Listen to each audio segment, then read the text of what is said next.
Okay, here I am. I'm back. We're ready to solve some friction problems. I am going to ask a question. If we've got a pumpkin sitting on a table, it's Halloween, we're carving pumpkins, I want to push the pumpkin over to you. And I want to push it over, I'm going to push it at constant velocity and ask, what is the frictional force opposing my push? Okay, so first of all, just as a matter of, interest or a matter of ease, when you're pushing something, think about it. It starts from rest. We've got to accelerate it to get it going, right? We've got to change its velocity to get it going. And then when we stop pushing it, it's got to slow down. So we've got to accelerate it again, change its velocity in order to make it stop. But in between, we might be pushing it at various speeds. But in general, when you push something, it's pretty good approximation to say if you're pushing something across the floor, you're pushing it at approximately constant speed. And then if we're pushing it in a single direction at constant speed, we're actually pushing it at constant velocity. And if we're pushing it at constant velocity, then the acceleration is zero. So we're pushing at constant speed, acceleration therefore is zero. And that's not an unreasonable assumption. So the question is how, excuse me, the question is how hard do I have to push the pumpkin in order to push it at constant velocity across the table? Well, in order to answer that question, I got to give you a little more information. This is a friction problem. So I ask, how hard do I have to push a 50 Newton pumpkin? I'm going to give you the weight of the pumpkin in order to keep it moving at a constant speed across the table with a coefficient of static friction of 0.5 and a coefficient of kinetic friction of 0.4. Okay. So in order to answer this question, we are asking for a force, and so we're going to solve probably, and that's not always going to be the case, but it's a Newton's second law problem. So I'm going to use this is a Newton's second law problem. And by the way, I am pushing horizontally. We can be more complicated and push at an angle, so we have to take horizontal and vertical components, but in this case I'm pushing horizontally. So remember when the Newton second law problem solving process is to draw a picture, which I've done, right? I drew a picture of the pumpkin on the table, indicated some things that I know, and then the second step is to draw a free body diagram. So the free body diagram is on the right of your page here, right? So it's on the right of your page here. And the free body diagram includes all the forces on the pumpkin. So if I hadn't drawn this ahead of time, I would have asked you to think about what the forces are. Gravity down, normal up because it's sitting on the table, the pushing force, and then there must be something opposing the pushing force because I clearly said don't ignore friction here. Because I asked how hard I have to push against friction if the coefficient of friction is 0.5 or 0.4. So that there's a frictional force pointing in the opposite direction from the push. And then let's just jump ahead a little bit and say, which kind of frictional force is this? Notice that I gave you both the coefficient of static friction and the coefficient of kinetic friction. Which kind of frictional force is this? And so the question I'm asking is, how hard do I have to be pushing in order to keep it moving at a constant speed? So the object is moving, it's sliding relative to the surface, and so it's kinetic friction. So the force in the diagram is kinetic friction. If I asked how hard do I have to push to get it started, which is not what I asked, then it would be static friction that we would include in the diagram. That would be how hard, that would be the force pushing before it starts moving. Kinetic if it is moving, static if we're just getting it moving or just before it starts moving.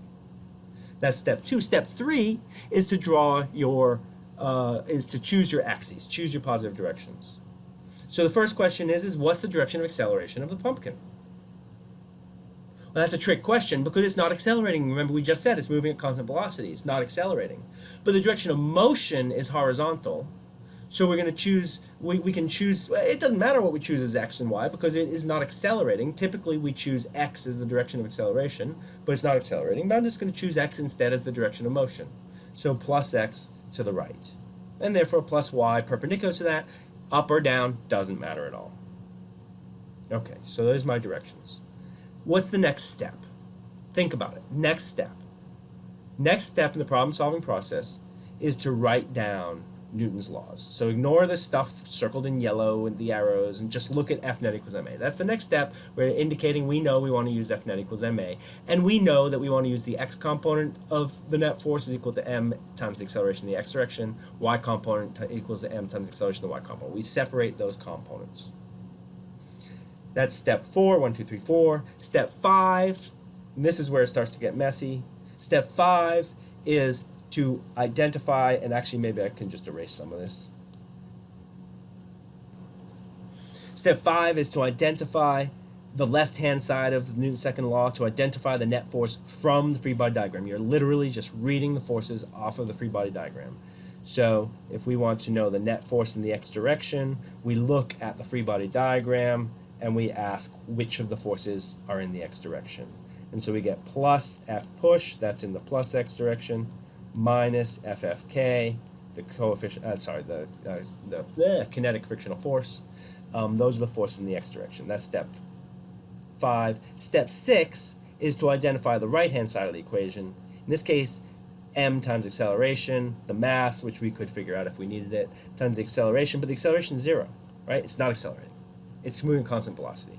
So that's step 5 and 6. We can do the same thing for the y equation. Whoops, that was the x equation, sorry. Now we can do the same thing for the y equation. And in the y direction, the left-hand side of the equation, Fn is pointing in the plus y direction, mg, or the gravitational force, is pointing in the minus y direction, and then the right-hand side of the equation, m times 0, it's not accelerating. So we've got F net equals 0 in the x direction, F net equals 0 in the y direction, the net force filled in from the free body diagram. That's steps 5 and 6. And then step 7 is to solve for what we're looking for. Solve for what we're looking for, right? And what we're looking for is the pushing force, and so we solve for that, and we get, whoops, nope, that's a step ahead. What we get is, if we solve for the pushing force, we get F push equals FFK. F push equals the frictional force, the kinetic frictional force. And then we say, oh, but what is the kinetic frictional force? I don't know what that is, but I can solve for it because I know an equation for kinetic frictional force. The kinetic frictional force is mu kFn, right? That's the definition of the kinetic frictional force we just went through. And so therefore F push is equal to mu kFn. But what is Fn? Well, in order to find Fn, we now need the second equation, right? So these were our two Newton's second law equations, and now we're just solving. Fn, according to the second equation, is Fg. We can then plug that back in for F push. So F push, ignore my aside note, F push is equal to mu kFg, right? F push is equal to mu kFg, and that's just, or mu kmg, depending on whether you'd like to call weight Fg, Fw, or mg. Okay. I do want to note, and this is my note here, that Fn, in this case, the normal force equals the weight, and we find that often the normal force equals the weight. It does if we're not exerting any other forces up or down on a body sitting on a flat surface. But those are the special cases. We're not exerting any up or down forces on a body sitting on a flat surface. So in that case, Fn equals mg. But Fn doesn't always, and often doesn't equal to mg, depending on other situations. A body on a slope, a body moving in a circle, a body where we're exerting other forces in the up-down direction. Fn does not equal to mg. In this case, it does.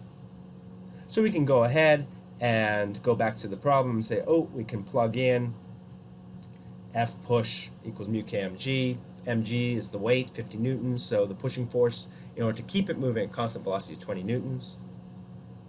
And then we can ask, oh, okay, so we answered the question, but what if we wanted to know how hard we had to push to get it moving? To get it moving. Now it's a different question. How hard do we have to push to get it moving? Well, in that case, it's not moving yet, so V is no longer constant. I would cross that out. FFK is not moving yet, so it's not a coefficient of kinetic friction. In this case, if it wasn't moving, the acceleration would still be 0, though. That's important. The acceleration is still 0.